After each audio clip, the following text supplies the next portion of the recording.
അപ്പോൾ ചെങ്കുകളെ നമ്മളിനി ബോംബെ കാണാനായിട്ട് ഇറങ്ങുകയാണ്. അപ്പോൾ കുറച്ച് ഗ്യാപ്പിടാതെ വീഡിയോ ഇടണമെന്നായിരുന്നു വിചാരിച്ചത്. പക്ഷേ ഇപ്പോൾ ഇനി സാഹചര്യം ഓക്കെയാണ്. അപ്പോൾ ഇനി നമ്മൾ മിക്കവാറും ദിവസങ്ങളിലും ബോംബെയുടെ വിശേഷങ്ങൾ നമ്മൾ എക്സ്പ്ലോർ ചെയ്യും. നിങ്ങൾക്ക് ബോംബെയുടെ വിശേഷങ്ങൾ കാണാൻ വേണ്ടിയിട്ട് എന്തായാലും ഇതുവരെ സബ്സ്ക്രൈബ് ചെയ്യാത്തവരും ഫോളോ ചെയ്യാത്തവരും ഒന്ന് ഫോളോ ചെയ്ത് വിട്ടുകഴിഞ്ഞാൽ ഓക്കെ ആവും. എനിക്ക് ഉറപ്പാണ് നിങ്ങൾക്കൊക്കെ ഇഷ്ടപ്പെടും. അങ്ങനെയുള്ള കാഴ്ചകളുണ്ട്. അപ്പോൾ നമുക്ക് ആദ്യം വിക്ടോറിയ ടെർമിനലിലേക്ക് പോകാം. ഇങ്ങനെയുള്ള വഴികളിലൂടെയൊക്കെയാണ് എൻ്റെ യാത്ര. അപ്പോൾ ഇതൊക്കെ എന്തായാലും നിങ്ങൾ കാണാൻ ആഗ്രഹിക്കേണ്ടതെന്ന് എനിക്കറിയാം. അപ്പം നമുക്കത് കാണാം. ഇങ്ങനെയുള്ള കാഴ്ചകളും കാണാം, വലിയ വലിയ ആഡംബരമായിട്ടുള്ള കാഴ്ചകളൊക്കെ കാണാം. ഞാനിപ്പോഴേ കല്യാണിലാണല്ലേ. കല്യാണിൽ നിന്ന് ഇനി ഫാസ്റ്റ് പിടിക്കണം, എന്നാലേ സമയത്തിന് അവിടെ എത്തുള്ളൂ. ട്രെയിനിൽ അത്യാവശ്യം തിരക്കുണ്ട്. വൈകുന്നേരമാണെങ്കിൽ നല്ല തിരക്കാണ്.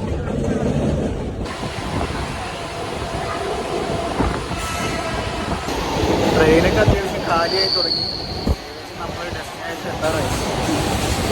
വിക്ടോറിയ ടെർമിനലിലേക്കാണ് പോകേണ്ടത്. ഇതാണ് വിക്ടോറിയ ടെർമിനൽ. ഇത് തിരിച്ചു പോകാനുള്ള ആൾക്കാർ ചാടിക്കയറാൻ വേണ്ടി വെയിറ്റ് ചെയ്യുന്ന കേട്ടോ. അങ്ങനെ ഞാനിപ്പോൾ വിക്ടോറിയ ടെർമിനലിൽ ഇറങ്ങി. ഇത് ഉൾവശമാണ്. കാഴ്ചയിലേക്ക് പോകണേ.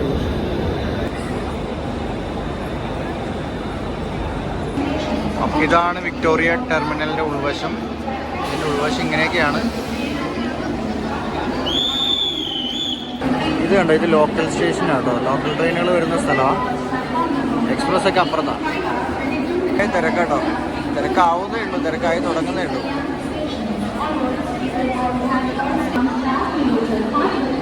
ഒരു റോയൽ ലുക്കിലുള്ള വർക്കുകളാണല്ലോ. അത് ഈ തൂണുകളൊക്കെ കണ്ടു കഴിഞ്ഞാൽ നിങ്ങൾക്ക് മനസ്സിലാവും. ഇതൊക്കെ കാണുമ്പോൾ നിങ്ങൾ പറയുമോ ഇതൊരു റെയിൽവേ സ്റ്റേഷനാണ് അല്ലെങ്കിൽ അതിൻ്റെ അകമാണെന്ന് പറയുമോ?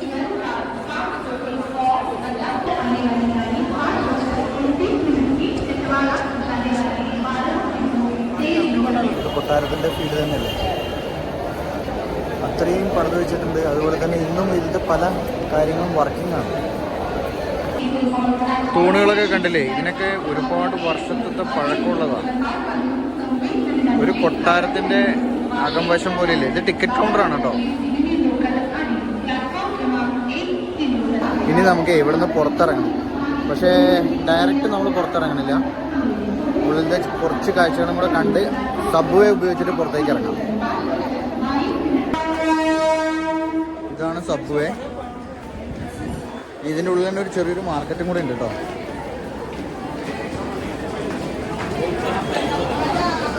അങ്ങനെ നമ്മൾ സബ്വേയിലെത്തി. ഇതാണ് സബ്വേ മാർക്കറ്റ്. ഇതിനടിയിൽ കടകളൊക്കെ ഉണ്ട്. ഇതൊക്കെ എത്രയോ വർഷങ്ങൾക്ക് മുമ്പ് പണിതാന്ന് ആലോചിക്കുമ്പോഴാണ് ഒരു ഷോപ്പിംഗ് മാളിൻ്റെ ഫീൽ. ഇനി ഇത് കയറി അപ്പുറത്തോട്ട് ഇറങ്ങണം. കടകൾ മാത്രമല്ല, ഫുട്പാത്ത് കച്ചവടം വരെ ഇതിനകത്തുണ്ട്.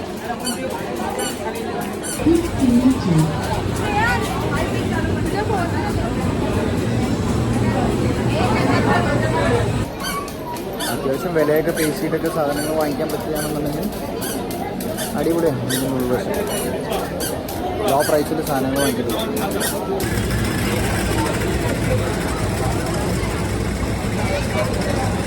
ബാഗ്, ചെരുപ്പ്, ടോയ്സ്, അങ്ങനെ അത്യാവശ്യം എല്ലാ ഐറ്റംസും ഉണ്ട്. കണ്ടില്ല, തിരക്കായി തുടങ്ങി. ആളുകളൊക്കെ ജോലി സമയമൊക്കെ കഴിഞ്ഞ് തിരിച്ച് വീട്ടിലേക്കുള്ള യാത്രയിലാണ്. അപ്പോൾ ഇനിയാണ് ആ സുന്ദരമായിട്ടുള്ള കാഴ്ച കാണാനുള്ളത്. കാഴ്ച കാണാം. ഇതാണ് ആ മനോഹരമായിട്ടുള്ള കാഴ്ച. Victoria terminal.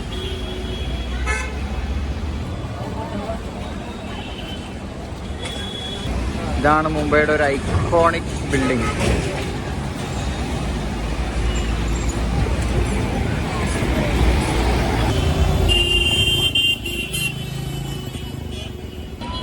മോനെ എജ്ജാതി വിഷ്വൽ നോക്കിയാ.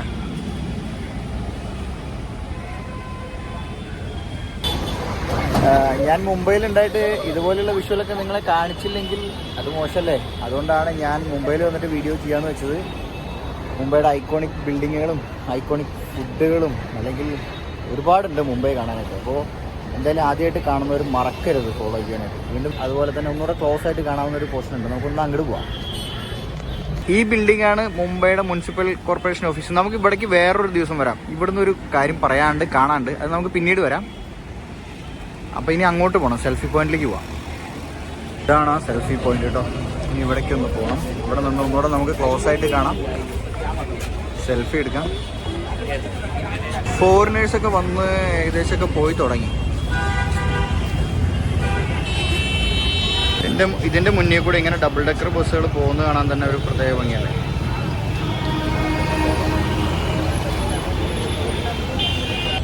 യാദൃശ്ചികമായിട്ടാണ് ബോംബെയിലേക്ക് വന്ന് പെട്ടതെന്നുണ്ടെങ്കിലും എന്നും മിക്കവാറും ദിവസങ്ങളും ഇതിൻ്റെയൊക്കെ മുന്നിലൂടെ പോകാൻ പറ്റുമെന്നൊന്നും നമ്മൾ വിചാരിച്ചിട്ടുണ്ടായിരുന്നില്ല. മിക്കവാറും ദിവസങ്ങളിലൊക്കെ ഇതിലൂടെയൊക്കെ പോകാൻ പറ്റുന്നുണ്ട്. ഒരുപാട് കാഴ്ചകളിലേക്ക് ഞാൻ പോയി. ഇനി നമുക്കതൊക്കെ കാണാം, ഓരോന്നോരോന്നായിട്ട് കാണാം. CSTയിൽ എപ്പോഴും വരുന്നത് വൈകുന്നേരത്തായിരിക്കും ബെറ്റർ. കാരണം ഉച്ചയ്ക്കൊക്കെ വന്നപ്പോൾ ഞാൻ കണ്ടിട്ടുണ്ടോ ഇവിടെ നട്ടപ്രവില്ല. കാരണം ഒരു മരമൊന്നുമില്ല, അപ്പോൾ നിൽക്കാനൊന്നും പറ്റുമെന്ന് എനിക്ക് തോന്നണില്ല ഇവിടെ. അപ്പോൾ വൈകുന്നേരത്തൊക്കെ വരികയാണെന്നുണ്ടെങ്കിൽ ഇത് കണ്ടു കഴിഞ്ഞ് കഴിഞ്ഞാൽ നേരെ നമുക്ക് അടുത്ത ഡെസ്റ്റിനേഷനിലേക്ക് പോവാം.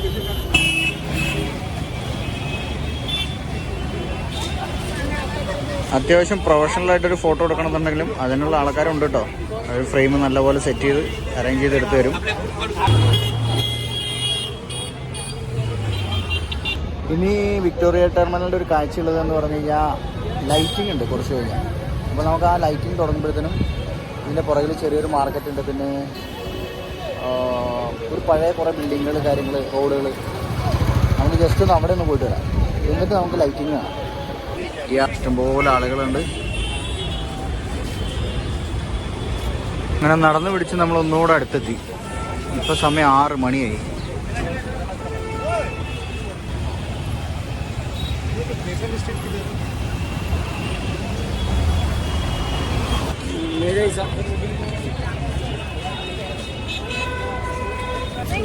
ഇതാണ് മെയിൻ ഗേറ്റ്. പക്ഷെ നമുക്ക് ഇതിലൂടെ എൻട്രൻസ് ഇല്ല, അങ്ങോട്ട് അകത്തേക്ക് പ്രവേശനമില്ല. ഇതിനോട് അടുത്ത് തന്നെ ഒരുപാട് ഹെറിറ്റേജ് ബിൽഡിങ്ങുകളുണ്ട് കേട്ടോ. ഇത് മാത്രമല്ല, ഒരുപാട് കാണാനുണ്ട് ഹെറിറ്റേജ് ബിൽഡിങ്ങുകൾ. പുറകിലൊരു ഫുഡ് മാർക്കറ്റും ഉണ്ട്. പിന്നെ ഒരു ചില്ലറ ചില്ലറ സാധനങ്ങൾക്കിടയ്ക്ക് കിട്ടുന്നൊരു മാർക്കറ്റുണ്ട്. അത് ഒന്ന് പോയി നോക്കാം. ഇതാണ് പുറത്തേക്കുള്ള വഴി. ബസ് ഇറങ്ങിയിട്ടും ടാക്സി പിടിച്ചിട്ടൊക്കെ വരുന്ന ആളുകൾ ഇതിലേ വരാം. ഇങ്ങനെ നടക്കുന്ന ഒരു രസമാണ് ഇതിൻ്റെ ഇടയിൽ കൂടെ. ഇത് ബാക്ക് സൈഡാണ്, ബാക്ക് വ്യൂ ആണ്. ഇതാണ് ബസ് സ്റ്റാൻഡ്. ബസ് സ്റ്റാൻഡാണ് കേട്ടോ. നമുക്ക് ഇവിടെ വന്നിട്ട് അത്യാവശ്യം ചെറിയ ചെറിയ സ്ഥലങ്ങളിലേക്കൊക്കെ പോകണമെന്നുണ്ടെങ്കിൽ ഇവിടെ നിന്നാണ് ബസ് ഉണ്ടാവുക. ഡബിൾ ഡെക്കറും ഉണ്ടാവും, സിംഗിളും ഉണ്ടാവും. ഇതിൻ്റെ പുറകിൽ ഇവിടെ വന്നാലേ നമ്മുടെ സൗത്ത് സൈഡ് ഫുഡുകൾ കിട്ടും. ഫുള്ള് നമ്മുടെ സൗത്ത് സൈഡാണ്. നമ്മുടെ കേരള പൊറോട്ട വരെ കിട്ടും. ഇവിടെ വന്നിട്ട് മറൈൻ ഡ്രൈവിലേക്കും ഗേറ്റ് വേ ഓഫ് ഇന്ത്യയിലേക്കൊക്കെ പോകണമെന്നുണ്ടെങ്കിൽ ഇതാണ് ടാക്സി സ്റ്റാൻഡ്. ഇവിടുന്ന് ലോക്കൽ ടാക്സി കിട്ടും. ഇത് നമുക്ക് ഷെയർ ടാക്സി ആയിട്ട് പോവാം. 20 രൂപ 30 രൂപ ആയിട്ട് പോവാം. പിന്നെ മുംബൈയിൽ മെയിനായിട്ടുള്ളൊരു കാര്യം, മുംബൈയിൽ ഓട്ടോറിക്ഷ ഇല്ല.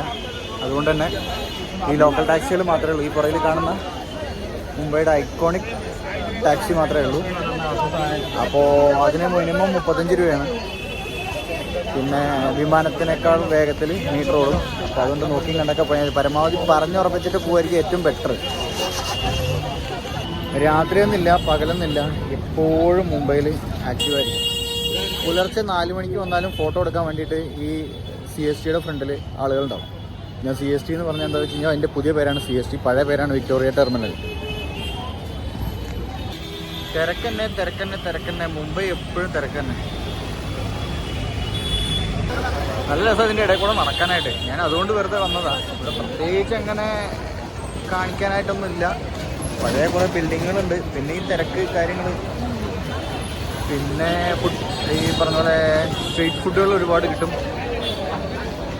ഇതെല്ലാം പഴയ ബിൽഡിങ്ങുകളാണ്. എത്ര വർഷം പഴക്കണ്ടെന്ന് ദൈവം തമ്പുരാൻ അറിയാം.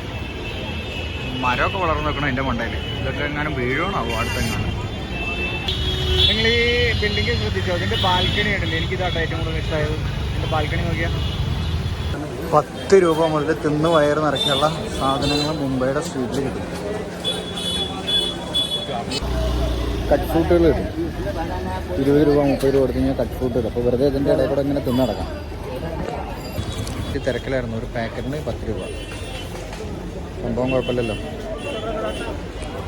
ഞാൻ മിക്സാണ് ചോദിച്ചത്, മിക്സ് ഇല്ല ആളുടെ അടുത്ത്. അപ്പോൾ 10 രൂപയ്ക്ക് കിട്ടിയതാട്ടത്, ഒരു പാക്കറ്റ് 10 രൂപ. ഇനി ഇതും തിന്നിട്ട് ഈ തെരുവിലൂടെ നടക്കാം, നല്ല രസമായിരിക്കും. അത്യാവശ്യം ഇരുട്ടായി തുടങ്ങിയിട്ടുണ്ട്. CSTയിലെ ലൈറ്റിംഗ് ഒക്കെ തുടങ്ങാറായി എന്നാണ് എനിക്കും തോന്നുന്നത്. പിന്നെ നമുക്ക് അങ്ങോട്ട് പോവാം. ഇതിങ്ങനെ ചെല്ലുന്തോറും ഓരോരോ ഗല്ലികൾ പുതിയത് വന്നുകൊണ്ടിരിക്കുക. ഇത് വേറൊരു ഗല്ലിയാ, വേണ്ട അങ്ങോട്ട് പോകണ്ട, വഴി തെറ്റും, ഇങ്ങോട്ട് തന്നെ പോവാം. ഇങ്ങനെയുള്ള ബിൽഡിങ്ങുകൾ കാണുമ്പോൾ എന്തായാലും ഒന്ന് കയറി നോക്കണമെന്ന് തോന്നില്ലേ. കറങ്ങി തിരിഞ്ഞ് എവിടേക്ക് എത്തിയിട്ടുണ്ട്, ഏതൊക്കെയോ ഒരു സ്ട്രീറ്റിൽ വന്നു. ഇവിടെ എന്താണെന്നോ എങ്ങനെയാണെന്നൊന്നും ഒരു ഐഡിയ ഇല്ല. ഇങ്ങനെ പോവന്നെ, കാണുന്നതൊക്കെ പകർത്ത് തന്നെ. അപ്പം ഞാനൊരു ബിൽഡിംഗ് ഉണ്ട്, അപ്പോൾ എനിക്ക് അതിൻ്റെ ഉള്ളിലേക്കൊന്ന് കയറി കഴിഞ്ഞാൽ അപ്പോൾ ഞാൻ സ്റ്റെയർ കണ്ടപ്പോൾ ഒന്ന് കയറി നോക്കാമെന്ന് വിചാരിച്ചല്ലോ. വീടാണോ എന്താണെന്നൊന്നും എനിക്കറിയില്ല. ഒരു മോഹം കൊണ്ട് കയറി ചെല്ലുന്നതാണ്, പല്ല് കിട്ടുമെന്നൊന്നും അറിയില്ല. പഴയ ബിൽഡിങ്, ഒരുമാതിരി കൊട്ടാരത്തിൻ്റെ ഉള്ളിലേക്കൊക്കെ കയറി പോകുന്ന പോലെ ഉണ്ട്. സംഭവം മുകളിലൊരു വീടാണ്. അപ്പോൾ ഞാൻ അവരുടെ അടുത്ത് ചോദിച്ചു, അവർ പ്രാർത്ഥനയുടെ സമയത്ത്, അല്ലെങ്കിൽ ഞാൻ അതിൻ്റെ ഉള്ളിലേക്ക് കയറാമെന്ന് വിചാരിച്ചതാണ്. രാത്രി അത്യാവശ്യം നല്ലപോലെ രാത്രിയായി.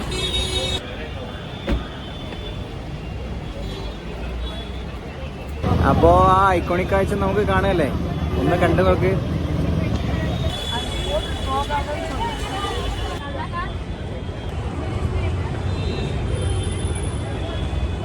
വിക്ടോറിയ ടെർമിനലിൻ്റെ ഒപ്പം തന്നെ മുനിസിപ്പൽ ഓഫീസും കളർഫുള്ളാണ് അല്ലേ.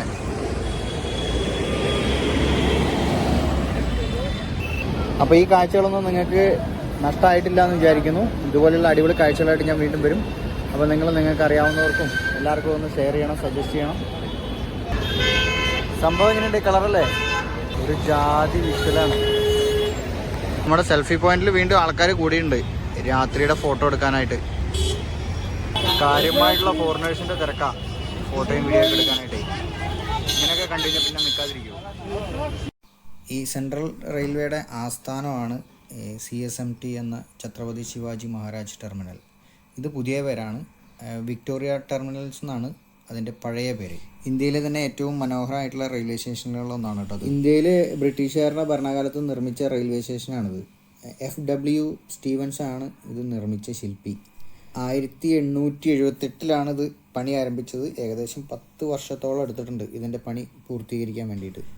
വിക്ടോറിയ രാജ്ഞിയുടെ ആദരസൂചകമായിട്ടാണ് ഇതിന് വിക്ടോറിയ ടെർമിനൽ എന്നുള്ള പേര് കൊടുത്തേക്കുന്നത് കേട്ടോ. 1996 മറാഠി രാജാവായിരുന്ന ഛത്രപതി ശിവാജിയുടെ പേരിലേക്ക് ഇത് മാറ്റുന്നത്. അങ്ങനെയാണ് CSMT എന്നുള്ള പേര് വരുന്നത്. ഇന്ത്യയിൽ ആദ്യമായിട്ട് യാത്രാ ട്രെയിൻ ഓടിയത് ഈ സ്റ്റേഷനിൽ നിന്നാണ്, അതായത് മുംബൈയിൽ നിന്ന് താനെ വരെ. പ്രധാനപ്പെട്ട ദിവസങ്ങളിൽ ഇന്ത്യയുടെ പതാകയുടെ നിറമായിരിക്കും ഈ ബിൽഡിങ്ങിന് ഉണ്ടാവുക. അതുപോലെ തന്നെ 2008 ഭീകരാക്രമണത്തിൽ 50ഓളം ആളുകളാണ് വെടിയേറ്റ് ഇതിനുള്ളിൽ വെച്ച് മരണപ്പെട്ടത്. ഈ റെയിൽവേ സ്റ്റേഷൻ മൊത്തം 38,000 സ്ക്വയർ ഫീറ്റ് ഉണ്ട്. 1897 ഇതിൻ്റെ പണി പൂർത്തിയാകുമ്പോൾ 16 ലക്ഷം രൂപയാണ് ഇതിനായിട്ട് ചിലവായത്. അങ്ങനെ ഒരുപാട് പ്രത്യേകതകളുള്ള ഒരു റെയിൽവേ സ്റ്റേഷനാണ് വിക്ടോറിയ ടെർമിനൽസ് എന്ന് പറയുന്ന ഛത്രപതി ശിവാജി മഹാരാജ് ടെർമിനൽസ് അഥവാ CSMT. മൊത്തം 12 ലൈനുകളും 18 പ്ലാറ്റ്ഫോമുകളും ഉണ്ട് ഈ റെയിൽവേ സ്റ്റേഷൻ്റെ ഉള്ളിൽ. അതുപോലെ തന്നെ ഇതിനുള്ളിൽ ഒരു മ്യൂസിയം കൂടെ ഉണ്ട്. നമുക്ക് പാസ് എടുത്തു കഴിഞ്ഞാൽ ഇതിനുള്ളിൽ കയറി മ്യൂസിയം കാണാം. അങ്ങനെ ഇതുപോലെ കുറേ പ്രത്യേകതകളൊക്കെ ഉള്ള ടെർമിനലാണ് CSMT അഥവാ ഛത്രപതി ശിവാജി മഹാരാജ് ടെർമിനൽ. എനിക്കറിയാവുന്ന കാര്യങ്ങളാണ് ഞാൻ ഈ പറഞ്ഞത്. അത്യാവശ്യം ഗൂഗിളിൽ നിന്നൊക്കെ എടുത്തതാണ്. അപ്പോൾ നിങ്ങളെന്തായാലും ബോംബെയിലൊക്കെ വരുന്നുണ്ടെങ്കിൽ ഇങ്ങനൊരു അടിപൊളി സ്ഥലം കാണാതെ പോകരുത്. അപ്പോൾ ഞാനിനിപ്പോൾ ഇവിടുന്ന് യാത്ര തിരിക്കുകയാണ്. അപ്പോൾ നമുക്കിതുപോലുള്ള പുതിയ നല്ല നല്ല കാഴ്ചകളായിട്ട് വീണ്ടും കാണാം. അപ്പോൾ സപ്പോർട്ട് ചെയ്യാൻ മറക്കരുത്. നിങ്ങളെല്ലാവരും കൂടെ ഉണ്ടാവണം, ഷെയർ ചെയ്യണം, കമൻറ്റ് ചെയ്യണം, മറ്റുള്ളവർക്ക് സജസ്റ്റ് ചെയ്യണം. അപ്പോൾ വീണ്ടും കാണാം.